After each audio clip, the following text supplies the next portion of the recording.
Hello everyone, welcome to this webinar. We're just taking a couple of minutes to let people join and we'll be with you shortly.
All right, I think we will begin with apologies to those who are still coming in.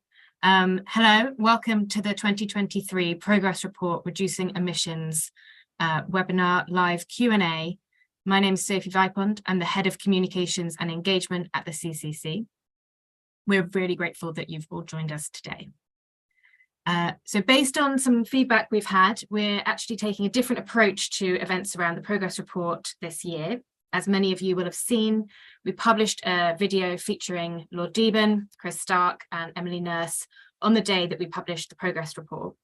This was designed to go over key messages, charts, graphs and themes. Today's event is being held 2 weeks after publication, with the idea being that you've had the chance to engage the report or read it, watch the video, and that the questions we've received and that we will receive today will be based on that. To enable this, I'm joined by several members of the committee and secretariat. So if you could join me in welcoming Professor Piers Forster, who has taken over as interim chair following the end of Lord Deben's term. Piers' day job is as director of the Priestley International Centre for Climate and Professor of Physical Climate Change at the University of Leeds. Professor Corinne Le Carré, Professor of Climate Change Science at the University of East Anglia, and Professor Keith Bell, holder of the Scottish Power Chair in Future Power Systems at the University of Strathclyde and co-director of the UK Energy Research Centre. Our committee members are joined by Emily Nurse, our team leader for carbon budgets, who some of you will recognise from the video I mentioned earlier. So we'll be bringing in some pre-submitted questions that we've had. We'll also be encouraging you to contribute your questions live using Slido. A link should have just been posted in the chat, so do follow that to take part. But before we get into questions, we've got a couple of polls that are actually from us to you, and we'd love you to get involved with those.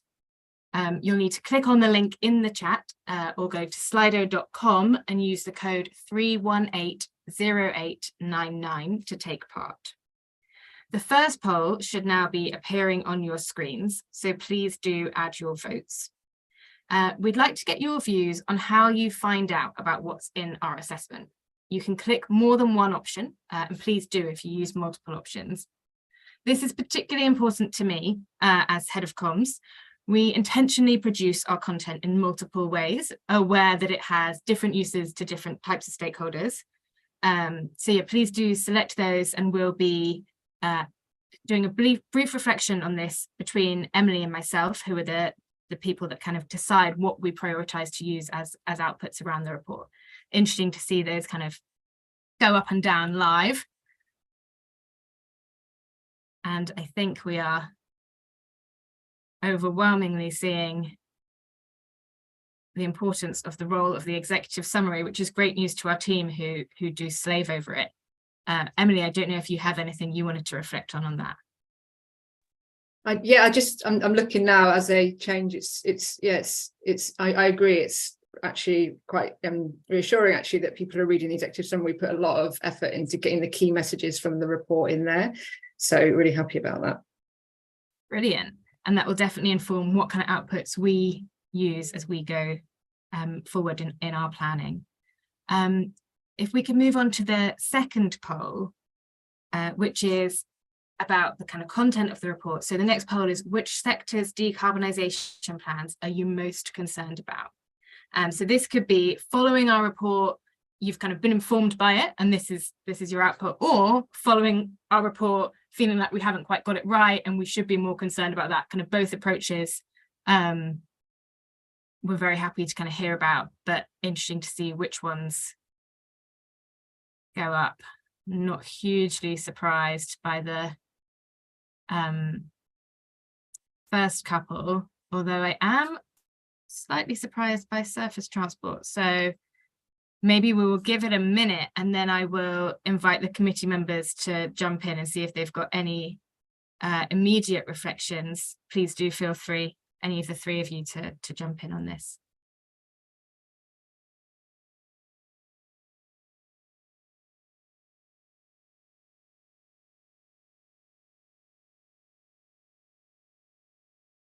Corinne, I don't know if you wanted to comment on agriculture and land use coming out top.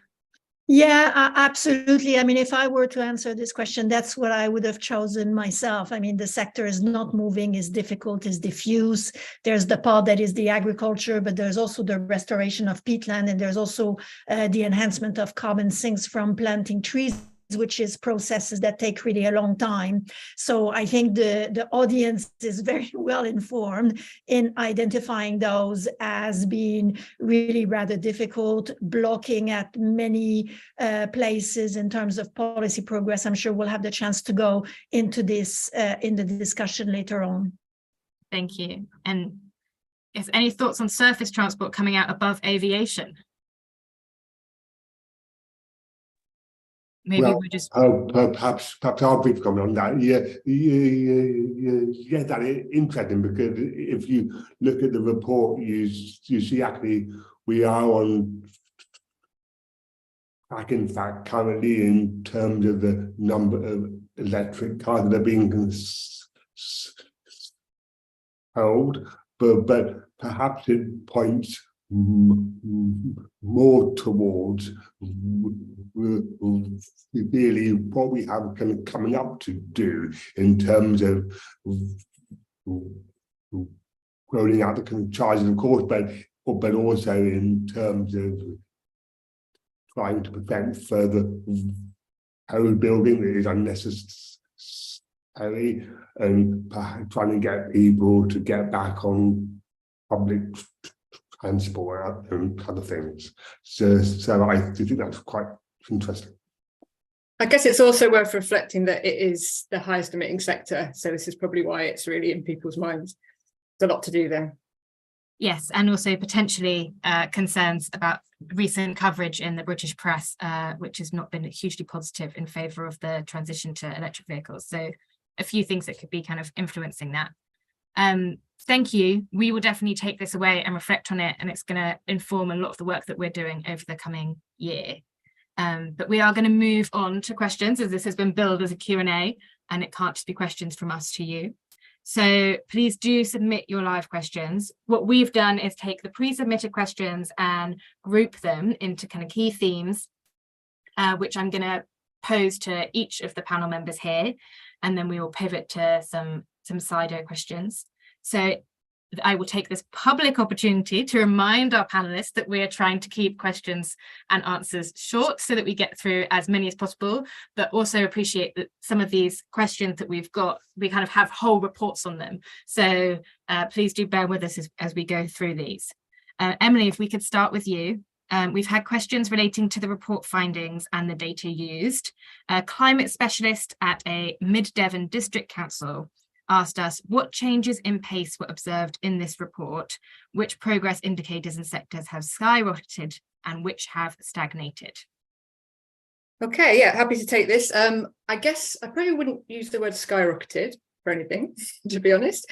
But in terms of sort of positive stories, we have actually found that in the short term, our confidence in the surface transport sector has gone up this year. So we're continuing to see an increase in the sales of electric vehicles, of electric cars in particular, not vans actually, but of cars. This is continuing to go up, and it's ahead of our pathway. So there was 17% of new car sales in 2022.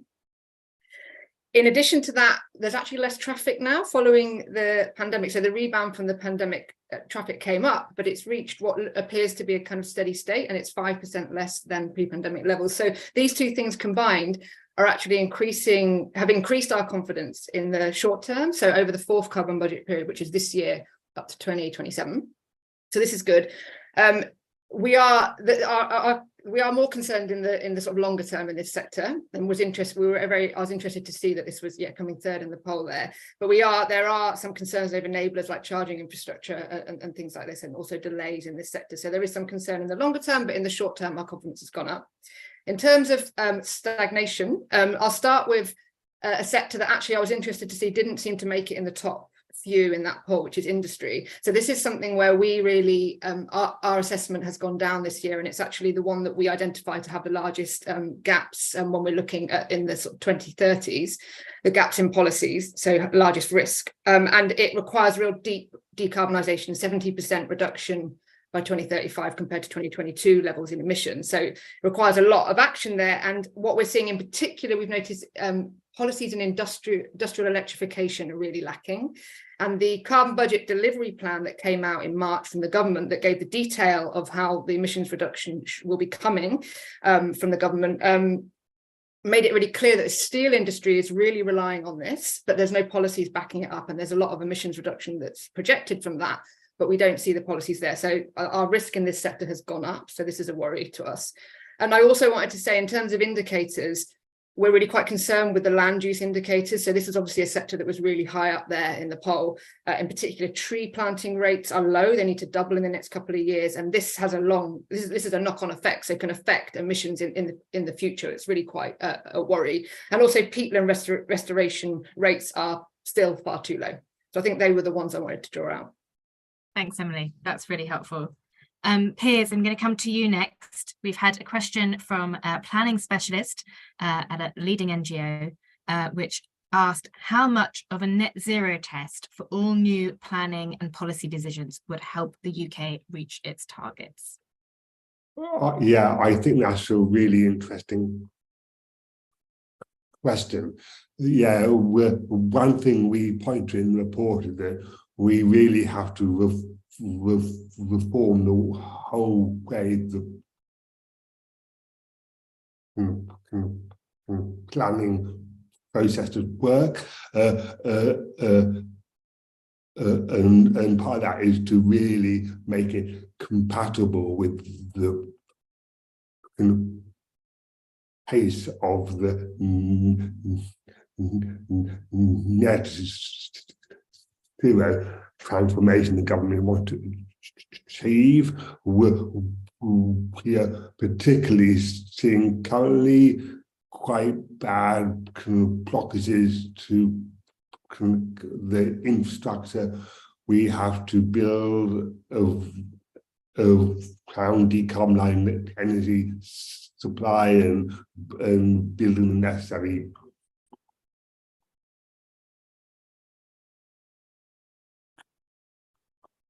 grid, because we only have about a decade to deliver a decarbonized electricity supply, and we have to get on with this huge infrastructure bill the government wants to do. But the planning process is a very important one too, because it is a key area of public engagement. And we can see, if we look at the press and the media today, we're sort of getting a bit of the populist backlash, and this is a key way to really bring the public into the decisions. And our time, we think there are ways to make it into a more whole systems type of approach, where you look at the whole system, and you can actually provide the way the planning to work consistent and robust, ever acceptance on the reasons behind why we need to have the net zero transformation and why we need to have it urgently. And so if you look at our recommendations, one key thing we suggest, this net zero test idea is just one example of the sort of thing we want to do to try and make sure all the decisions point in the same direction. But to make that work effectively, you need to have a good education campaign around that and the information campaign. So the local officers, the local planning officers that work for the different councils and things to have the necessary expertise to be able to make effective choices. And there are other things you can do as well. We don't necessarily think the net zero test is the only answer. A good example of what worked is the Welsh government's road review, and that was where they did a comprehensive review of the road building projects in Wales, and they considered the necessity. There's also one being rolled out on oil and gas extraction, and we think that could be made more robust. So the thing you can do, but we think something like the net zero test is a very important exercise. Thanks, Piers. I'm coming to Corinne next with the line in our report about the UK losing its clear global leadership position on climate action has generated a lot of interest from the audience and stakeholders, and also kind of was responsible for a lot of media coverage that we got on the report on the day. Could you tell the audience here a bit about what this means and how the committee reached that, and how leadership can be regained for the UK? Yeah, thank you so much for this. Indeed, I also tweeted about this, and there was some mention on Twitter that people hadn't realized the UK was a leader up to now. So I do want to start there to say why we thought the UK was a leader up to now. Definitely, the UK was leading the COP26 in Glasgow, which achieved quite a lot of things in terms of the nice commitments in the wording, the overall letter for that. And also the UK has the Climate Change Act of 2008, which has been replicated in many countries. It was one of the first ones to have a net zero by 2050 target, certainly the first economy of its size, and it almost decreased its emissions by 50%. So it's pretty clear that it had at least a clear global leadership position. Now, the situation has shifted this year. For one thing, practically, the UK is no longer no longer has the COP presidency. So the design leadership is gone from a technical level. It's also no longer part of the EU negotiating bloc, which was it is a very influential bloc internationally. But of course, the test of true leadership is really on delivery of action. And there's been some really tangible backslides. For example, the response to the fossil fuel and energy price crisis of last year did not in the UK embrace rapid steps to reduce the demand for energy and save energy. It did not use this to make a push for more deployment of renewable energy. And we've also seen backtracks on fossil fuel, consent of a new coal mine, support for new oil and gas, despite the strong words led by the UK in the COP26 cover letter. So these are really clear evidence that the UK does not hold this leadership position at the moment. So to take it back, the UK would have to put back climate change at the front of its priority, at the front of its international diplomacy. It would have in the UK to broaden the national efforts to tackle climate change across the economy. The UK has been quite successful at decarbonizing the electricity sector, but it's not been nearly as successful across the economy, decarbonizing building industry and agriculture and land use, and to some extent transport, although it's starting to move in that sector here. It would have to set key net zero dates, or at least zero emissions for the building sector. So determine the dates for when we'll have zero emissions in the building sector, in the transport sector. And it would have to support much more aggressively, I want to say, tree planting targets and other targets in the agricultural sector that are slipping. And finally, unambiguous commitment to phasing out fossil fuels, particularly ahead of COP28, where clear leadership is really needed to move the international scene back on the climate agenda. Thanks, Corinne.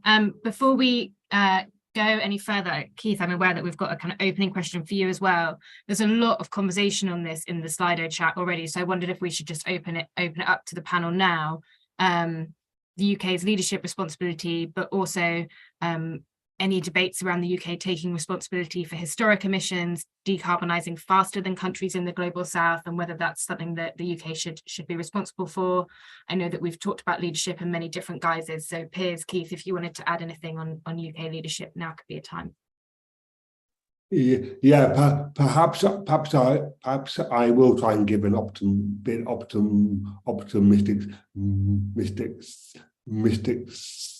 spin on this. Yeah, we have lost our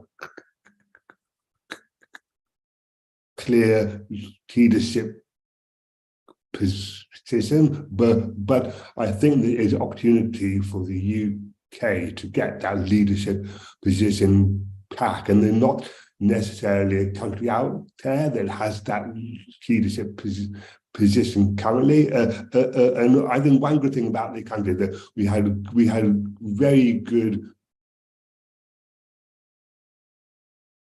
cross-party support for our net zero policies, and that sets us apart from other countries. And I think that is something that we really ask all our politicians to really can get behind for the next general election, to try and keep that leadership position there, and to get back to, we still have the chance to really make the big investment in our industry, and to say exactly where and what we've been making the big promised investment from the government, and we have to get on and spend the international aid that we have really committed to as well. Thanks, Piers. So we've got another very chunky topic that's been getting a lot of attention, and we had a lot of questions about this pre-submitted. So I'm going to direct this to you, Keith. Kind of energy decarbonisation and affordability. The report says government has been too slow to embrace cleaner, cheaper alternatives. Why do you think this is the case? And what does the CCC's recommended comprehensive long-term strategy for power decarbonisation look like? So not a big question at all. Yeah, I mean, good issues, and good morning. I think we can start from the energy trilemma, which kind of went out of fashion as a framing for some of this discussion, but I think is useful as an understanding of the kind of tension between affordability, decarbonisation, and security of supply. So all of these issues have come back to the fore in the last sort of 18 months in particular. But now we see affordability and decarbonisation pulling in the same direction, as the lowest cost of energy production is now via renewables. And security of supply means, among other things, significantly reducing our dependency on the gas markets, and renewables achieve that as well. However, we do need to address the variability of renewables and the hour-by-hour sort of reliability of supply, which adds to the system cost. So the kind of cost in total is not quite the same. It's a bit more, not much more, actually, when you look at the numbers, than the simple kind of levelized cost of energy from renewables. So as the question implies, we've got this opportunity, but we need to be pursuing this kind of coherent strategy, because to utilize it, I mean, Piers and Corinne have touched on this already. We've failed to really push the development of renewables in the way that we could have done, that we still can. We still, the government policy still is in that direction. The British Energy security strategy points to a lot of capacity to be built in a very short space of time. So that promotion of investment still needs to be there in this new generation capacity, but we also need market reform to ensure that the low cost of that gets through to end users in terms of the prices that they see. And as Piers was just saying, we need to make sure that the network infrastructure is developed in a timely way. And then we need to ensure that there are complementary developments across the whole energy system. Now, to be fair, market reform is an extremely difficult set of issues to resolve. But as we argue in the progress report, that does not mean waiting for resolution of every uncertainty. For example, we don't need to wait until 2026 to answer every question about hydrogen for every location. You know, some places are very unlikely to have access to low carbon hydrogen, and we should get on with electrification wherever it's clear that that's the right answer, and normally it will be.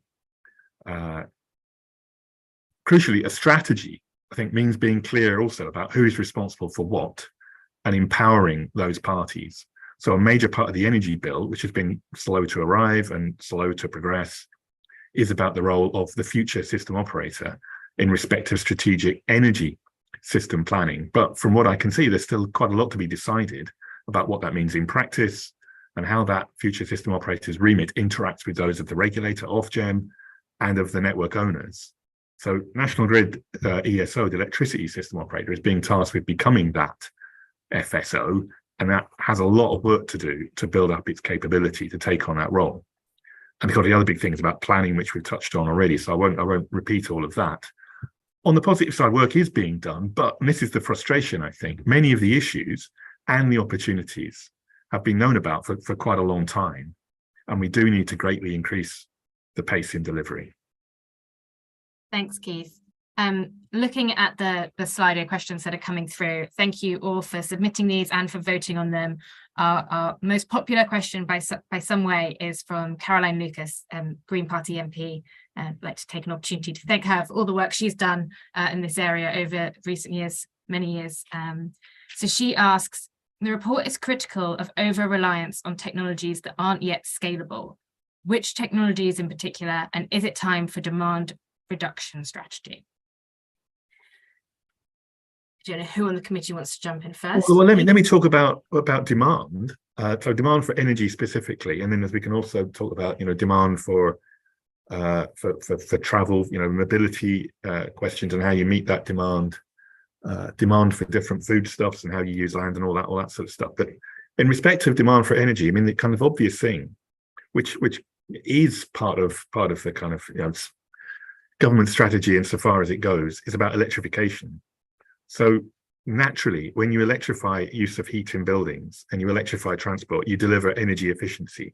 The total primary energy that you need to meet those end needs is much reduced, by about a third.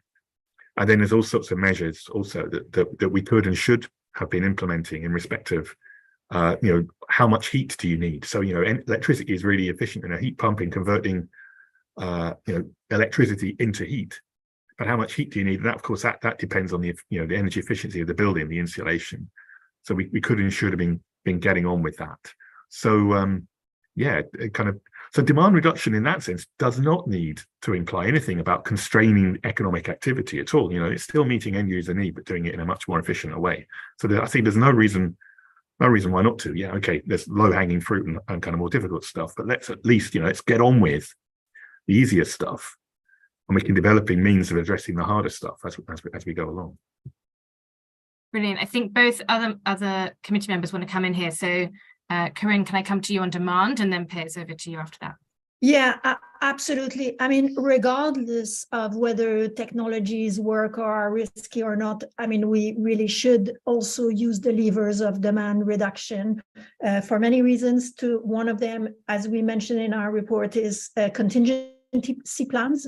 Some of the things that the government's plan will not work. Others might overwork, but really when it comes to the hard stuff, some things might underperform, and the government needs to have in place contingency plans. Now, in the government's trajectory, they have demand reductions that are there, but they haven't been quantified compared to the previous plan that was published previous to the one that was just published this year.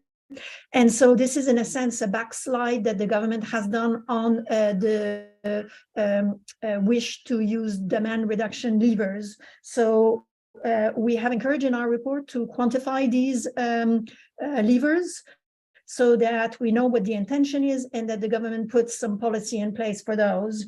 And there are many different demand beyond the energy and electricity that Keith just talked about. There is in transport, there is in food are two obvious one, and also in the other sectors.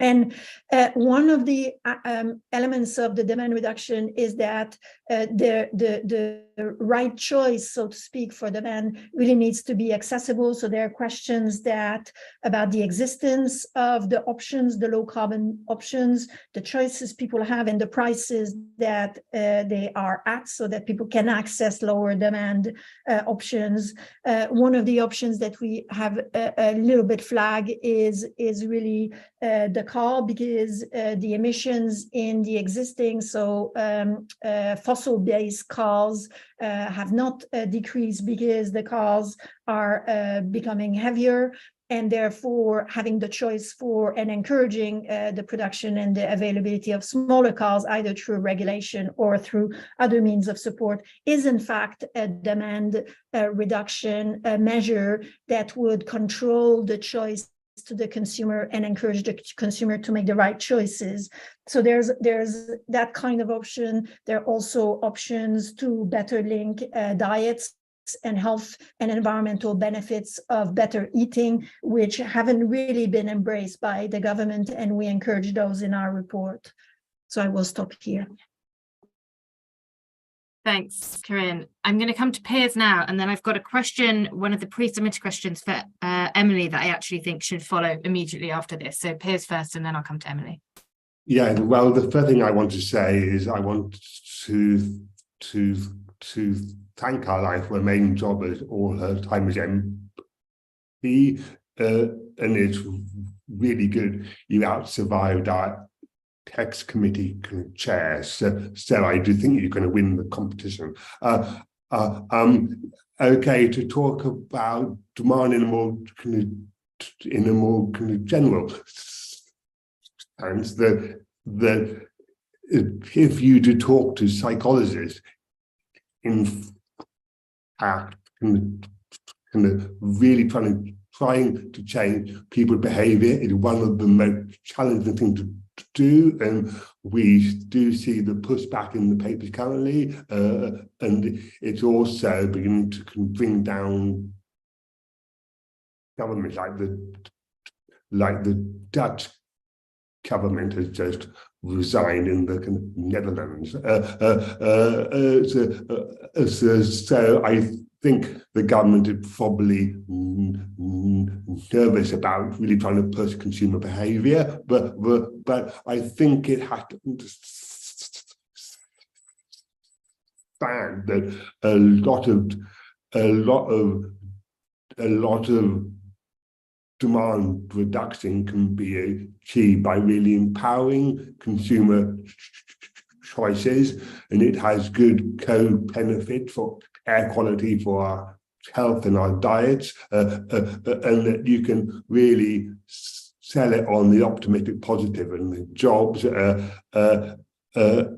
and I think we do need a much better and much stronger, really effective communication campaign to really try and sell the opportunities. And there are also technologies involved in demand. You can improve the efficiency of industry, and you can have cool caps and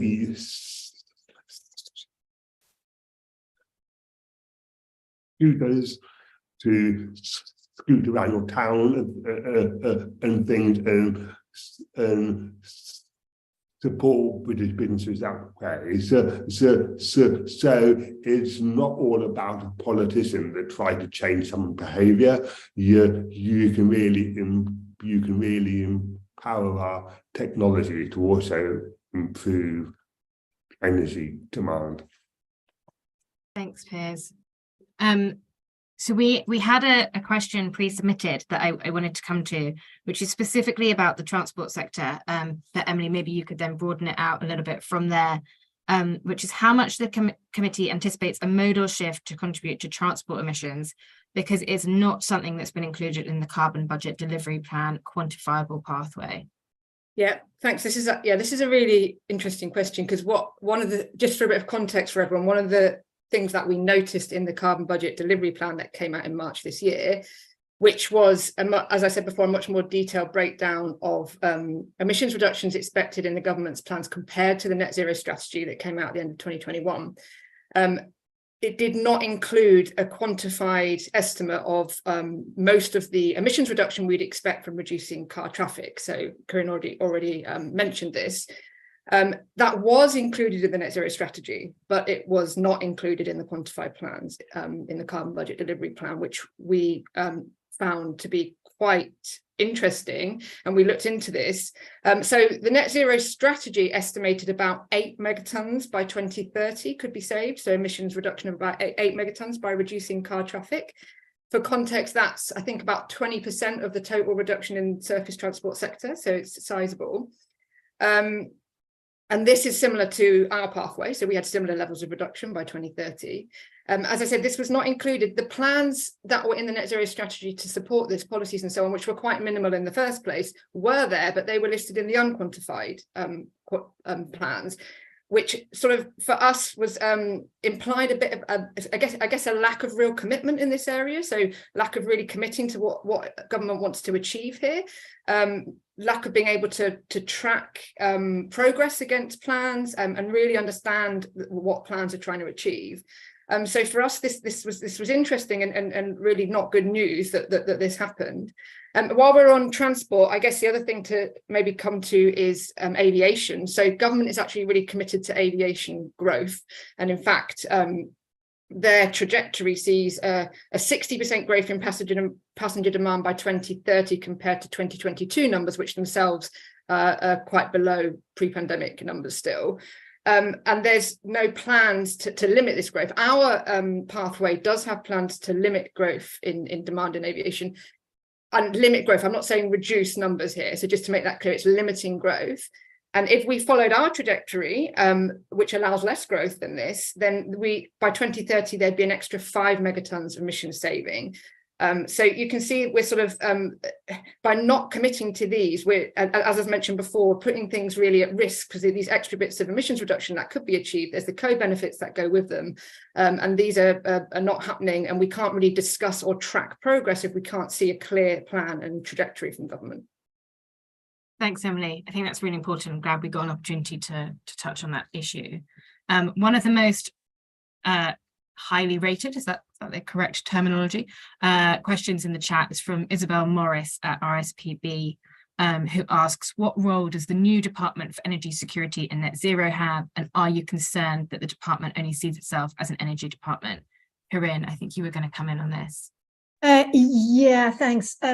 Maybe not on the first part of the question, but I do want to come in on the broader elements of the question. I mean, we do have recommendations in our report that are across departments, and this is really critical. I mean, the question really implies, is this just this department championing and nothing else is happening?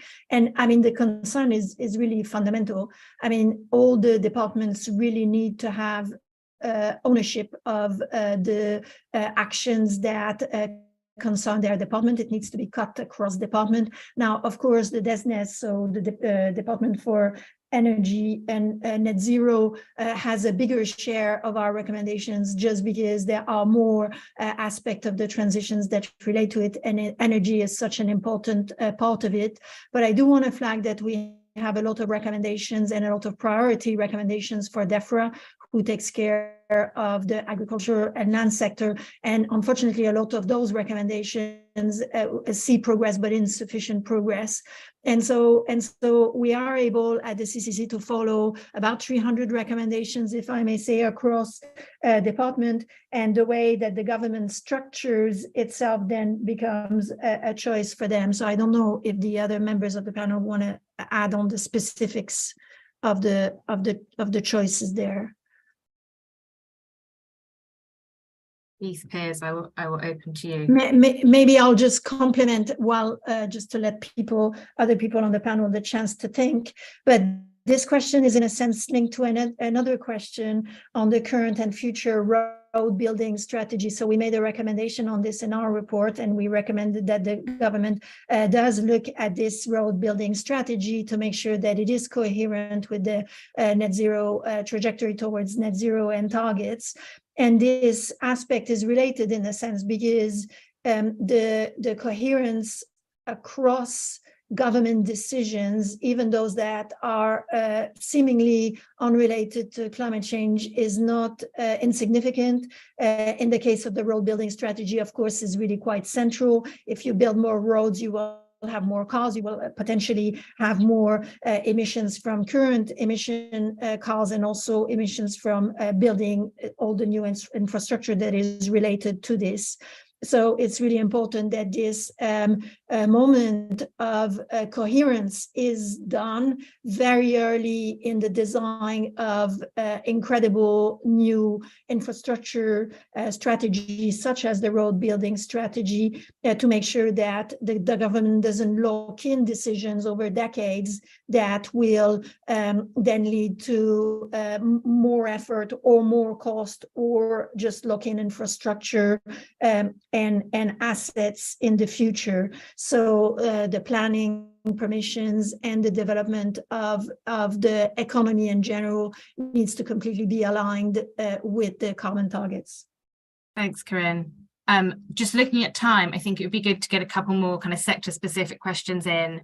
On the app, it says that buildings is the one that's kind of most questions.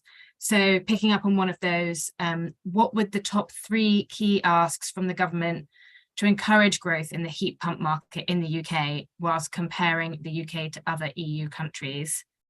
Keith, do you want to come in on this, heat pumps? Yeah. I mean, well, crumbs, there's loads more than 3 that we could talk about. But I mean, one of the issues long-standing, which we've been arguing for to be addressed for quite a long time, is about quite where, in particular, the legacy costs of promoting renewables are sitting, where they're recovered from. So they're recovered from electricity bills. There are various levies that have been there in effect. So there's a general principle of taxation that says you kind of penalize the bad things and reward the good things. So, electricity is a low carbon form of it, increasingly low carbon. It's not completely there yet, as we know. So, we should be a rebalancing of the costs of electricity versus gas is a big thing. It can't be more than a ratio of 3 if we're going to kind of get the benefit of that ratio of 3 in terms of the coefficient of performance of a heat pump.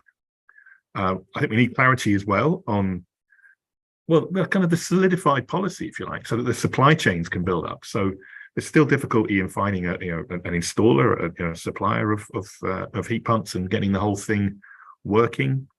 So the supply chain is only going to invest in developing the skills and the competence and offering the services if they're confident that the market is there. So we have to kind of seed the market, if you like, and support the reskilling as well.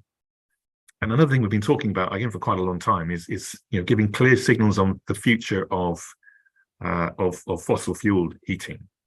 That this should not be acceptable, in homes, new homes. It certainly shouldn't be homes that are currently off the gas grid. We should not be talking about putting them on the gas grid. So we shouldn't be doing these things overnight, but there must be clarity, and these things should be coming in soon, because we haven't got long to wait to decarbonize, heating. And there's still debate going on. I mean, certainly there's various lobbies around about electrified heat versus, let's say, heat based on hydrogen. There are places where hydrogen is never really going to be an option. The round trip efficiency of hydrogen as just a simple use of it for heating in homes is not good in comparison with electrification. So where electrification is clearly viable, basically let's get on and do it. Thanks, Keith. We've had a question on land use, which I think is particularly important considering the output of our poll earlier. So nature-based solutions are important for mitigation and adaptation. How are you factoring in the vulnerability of nature-based solutions to a changing climate in your mitigation work? It's a fairly chunky piece, but a reminder to keep it relatively brief as we enter the last 14 minutes of our session. And Corinne, did you want to come in on this? Yeah, maybe initially. So we are increasingly at the CCC merging, so to speak, the mitigation and adaptation element of our analysis. And the land use sector is the one where we have completely an integrated team at the moment. So this is recognized in terms of issue. And we're looking into it. Maybe Emily, you can add if we have done specific action or a recommendation on this, but more importantly, I think in terms of land use, the very basic fundamental kind of, I almost want to say easy things, which is planting trees and restoring, well, peatland is not exactly easy to restore, but it is known and we need to do it at scale. They're just not there. So even before we think about what is going to be the climate change impact on the land use, we're not doing what it takes to reach the minimum level of action in those sectors. So what you're highlighting here is extremely important, and not to forget it, but really this sector needs almost an electroshock really to go and reach the level of action that is needed, recognizing, as Emily said, that it takes time if you plant a tree for it to start really taking the storage of carbon through time. Thank you. Thanks, Corinne. One of the questions we've got, which is particularly after my own heart, is about kind of public communication and engagement. So a question from us on what more can be done to prepare the public for the scale of changes needed. I don't know if Piers wanted to come in on that first. Yeah, perhaps I'll come in. Yeah, I think this is such an important question. There isn't really a comprehensive kind of PR campaign from the government around net zero and what it can offer, and particularly to give those right cause, such as good citizens assemblies and things, to have a really good comprehensive public discussion. So what we would like to see is some really good two-way engagement, and the really good examples of this within local government all around the country. So I just think the government should be exploiting those local government connections to try and get the communication going. But what I would say, that one of the key messages to get across is that the changes that we outline in the report that are necessary, they aren't enormous. They aren't fundamentally going to change our lifestyle. Yes, we want to get people out of their cars as much as possible, but we are still going to have cars, and we want to reduce the meat consumption in people's diet, but that doesn't mean we all have to become vegans. So I just think we have to also tell people there aren't going to be huge changes, but we are going to have to change. So I think it's a really important debate. I wonder if I could just kind of chip in there, Sophie. I totally agree with everything that Piers has said. Very interesting. I found it very interesting hearing the launch of the future energy scenarios the other day from National Grid ESO, and they reported some polling that had been commissioned. And for example, one of the outcomes was that so many people hadn't realised that actually in the UK we have made progress in reducing emissions. A lot of progress.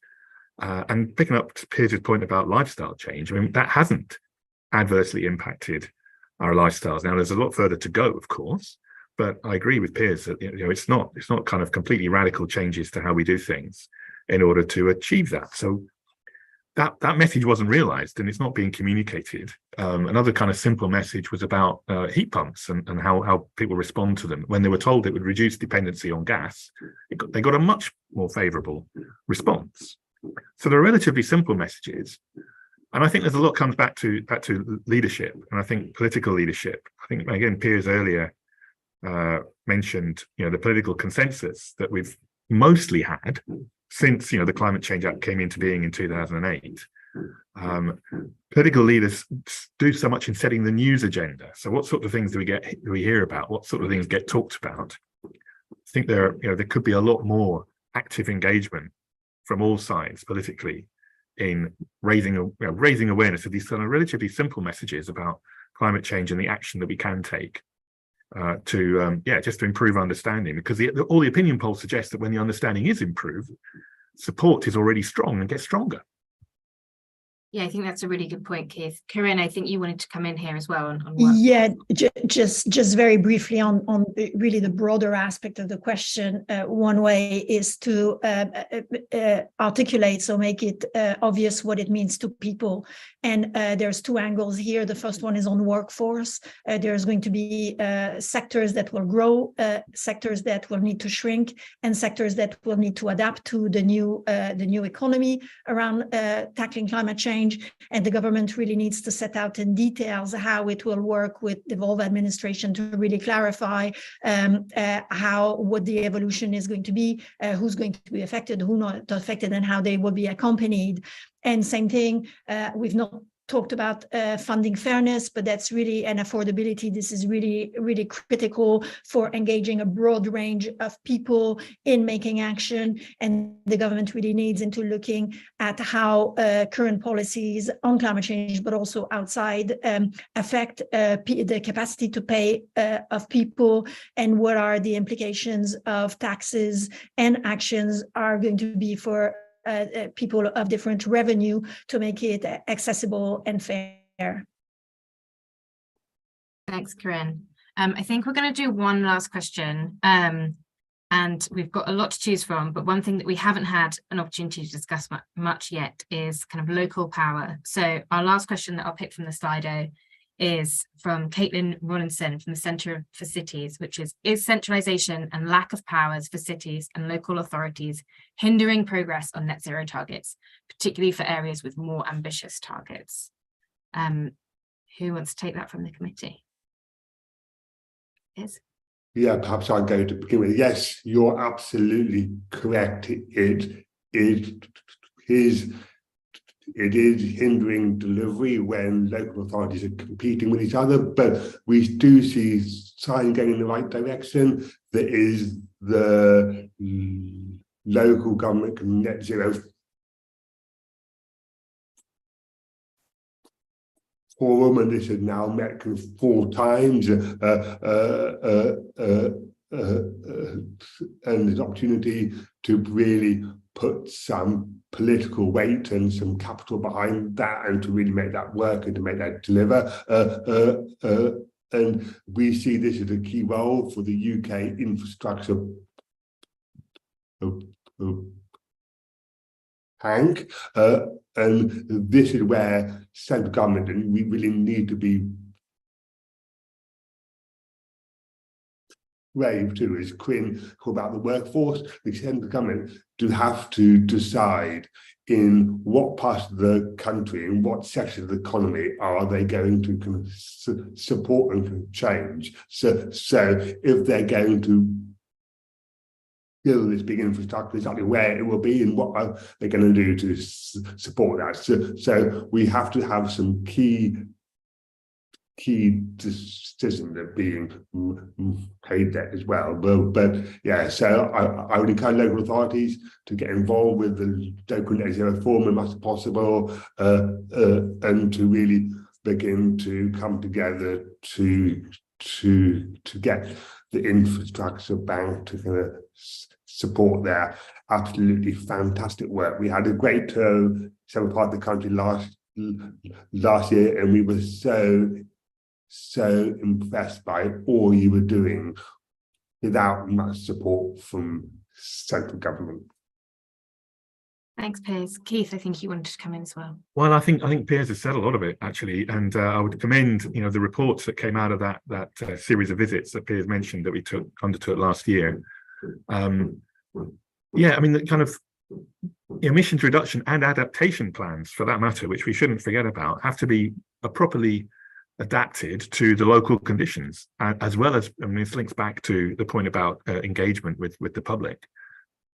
probably have to be engaged with it, have to be supportive of it. So that kind of democratic mandate that local authorities would have, and the ability to kind of pull together different stakeholders and make judgments about what's right for that area is so important, provided they've got the capacity and the know-how to do it. And that was a message we did hear.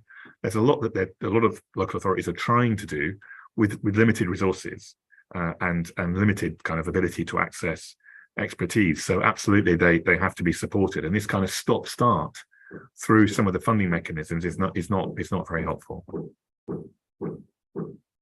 Thank you, Keith. I'm got an anxious eye on the time, so I'm actually going to take this opportunity to wrap up.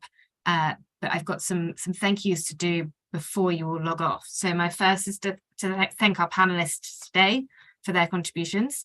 And I'd also like to take an opportunity to thank the committee on behalf of the Secretariat for their guidance and support on this project in past months.